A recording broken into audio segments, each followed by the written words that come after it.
Hi guys. ఇప్పుడు నేను చెప్పే విషయం చాలా ఇంపార్టెంట్, ఎస్పెషల్లీ న్యూ డ్రైవర్స్కి, లైక్ ఇప్పుడిప్పుడే నేర్చుకునే వాళ్ళకి. వీడియో ఎండ్ వరకు చూడండి. ఎందుకంటే ఈ ఇన్ఫర్మేషన్ కన్నా మిస్ అయితే మీకు లేదా మీ కార్కి యాక్సిడెంట్ అయ్యే ఛాన్సెస్ చాలా ఉంటుంది.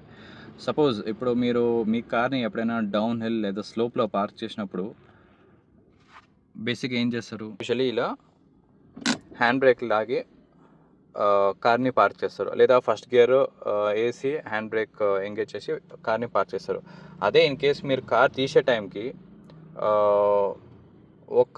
One very important thing that you have to keep in mind is ఎప్పుడైనా ఇంజిన్ ఆన్ చేయాలి.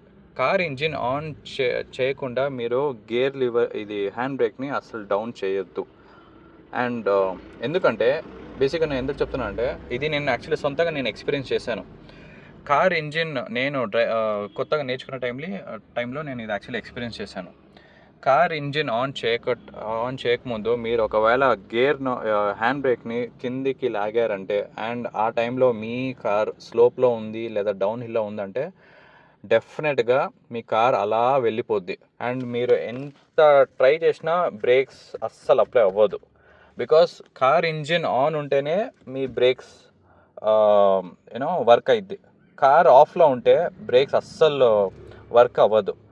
నేను యాక్చువల్లీ జస్ట్ మిస్లో నేను ఎస్కేప్ అయ్యాను, బట్ మీకు చెప్తున్నా సో దట్ మీరు సేఫ్గా ఉండొచ్చని.